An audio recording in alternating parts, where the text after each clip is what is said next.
Good morning, good afternoon, good evening from whichever part of the world you're watching me. This is the Princess Ajibukumi Olukumamide, a princess of the Olorisha Olokum. Good evening. May the blessings of Olokum abound with us towards the end of the year and then see us through to the forthcoming year. Now that being said, I want to talk to us about who is an Olorisha. I know that that word Olorisha might be familiar to some people, especially those from this part of the world, like in Africa, in Nigeria.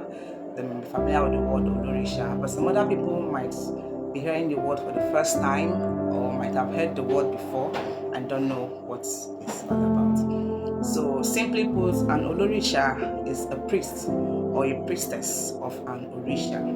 We know in the African tradition we have different Orishas. We have a lot of Orishas, let me say, a lot of Orishas. So an Olorisha is a devotee, like a devotee of an Orisha. Then they have some Olorishas that are devoted to more than one Orisha. Yes, some priests or priestesses are devotees of more than one Orisha. You must not necessarily be a devotee of one Orisha. So simply put, an Olorisha is a devotee of an Orisha, someone that has been chosen by the Orisha to serve, someone that has been chosen by Olodumare to serve a particular Orisha or some group of Orishas. That is what the word Olorisha means, a priest or priestess of one or more Orishas. Now, an Olorisha is usually chosen. Yes, an Olorisha is usually a chosen person, someone that was chosen by Olodumare or by their ancestors or by the specific Orisha. The person was chosen by Olodumare or the ancestors or that Orisha to serve. So that is what an Olorisha is.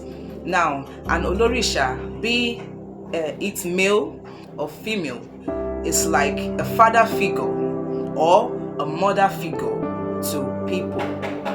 Yes, an Olorisha is like a father figure if it is a male, a mother figure if it's a female to people. Now, being an Olorisha, you have specific qualities, you have specific attributes that an Olorisha should possess. Yes, an Olorisha, as a priest or a priestess of an Orisha, there are some qualities, some attributes that you have to possess.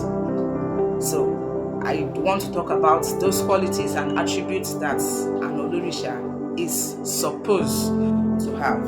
Even though these days you find some Olorishas that are lacking or they have one shortcoming or the other, bear it in mind that we are all humans. Even though we were chosen to serve an Orisha, we are still humans. So once in a while or sometimes we have some shortcomings, we have some flaws, we have some faults, but these qualities are expected as a should or a must-have for an Olorisha. So those are the qualities I want to talk to us about today. Number one is empathy. Yes, the word empathy. An Olorisha should be empathetic. Yes, a priest or priestess of an Orisha, whichever Orisha, should be empathetic towards people, and they should be able to show that they are genuinely empathetic, not forcing it or faking it. No, they should be genuinely empathetic to people. They should have the spirit of empathy in them. They should be able to feel the pain of others. They should be able to put their self in the shoes of others. Yes, an Olorisha should be empathetic. That's one quality that an Olorisha should have, the spirit of empathy. 2 is the spirit of compassion. As an Olorisha, you should be compassionate, you should be caring, you should be kind, you should be loving. Not just to yourself or to the Orisha that you have been called to serve. You should be compassionate to the people around you, both far and near. bearing it in mind that as an Olorisha, you are a healer, you are a deliverer. You were chosen for the purpose of being of help to people and to the world. You were not chosen or called to be an Olorisha for yourself, no. The purpose of you being chosen or called to be an Olorisha, to be a priest or a priestess of an Olorisha, is to be of help.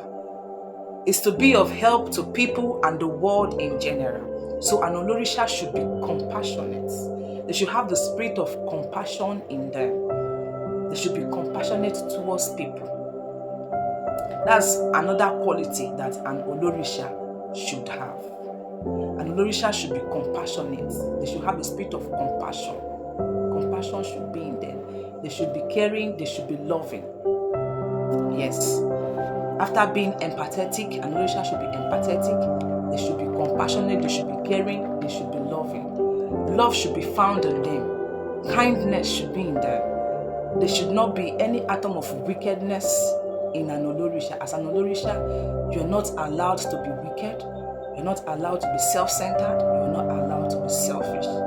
It's quite unfortunate that these days we find some people that they have the spirit of me, myself, and I. Permit me to use that word. Me, myself, and I. All they care about is themselves. But no, it shouldn't be like that. An Olorisha should not be self-centered, should not be selfish. Now, as an Olorisha, you should possess a true sense of responsibility. Yes. A true sense of responsibility to the people you have been called to heal or deliver. Bearing it in mind that your work as an Olorisha is to be a healer and a deliverer. So you should have that sense of responsibility towards the people you have been called to heal or to deliver. You should feel responsible towards their well-being. You should care for them and cater for them. It's not only about money. Money isn't everything. Money isn't the only way we show care to people. There are many ways. Concern, the feeling of what the person is going through. Mind you, as an Olorisha, you will encounter a lot of people with different problems, different issues, different circumstances facing them. You should be able to be responsible towards them. You should have a sense of responsibility as an Olorisha. Now, you must be able to trust your intuition. An Olorisha should be intuitive. Yes. An Olorisha should have a very strong sense of intuition. You should be intuitive. You should be able to have a heightened knowledge. Have a very heightened knowledge of spiritual aspects of the calling that you have been called into. As an Olorisha, you should be intuitive. An Olorisha should also be caring and open-minded. An Olorisha should be open-minded. An Olorisha is not supposed to be fraudulent. An Olorisha is not supposed to be money conscious, because the work which you have been called to is way above the concept of money. You have been called to be a healer. You have been called to be a deliverer. Money shouldn't be your first concern. Quite alright, you need money to take care of yourself. You need money to take care of your wishes. You need money to do appeasements. You need money for sacrifices. Yes, I understand. But you shouldn't be money conscious. You shouldn't be greedy. You shouldn't be fraudulent. Those qualities should not be found in an Olorisha. Greed for money, fraudulent activities should not be found in an Olorisha. Now, an Olorisha should have a deep and unshaken sense. An Olorisha should have a deep and unshaken sense of purpose. The purpose for which they were called to serve the Orisha. An Olorisha should have a deep and unshaken sense for the purpose that they were called. What is the purpose that you were called for? The Orisha that called you to serve as a priest, as a priestess. What is the purpose that you were called for? You should be conscious of the purpose that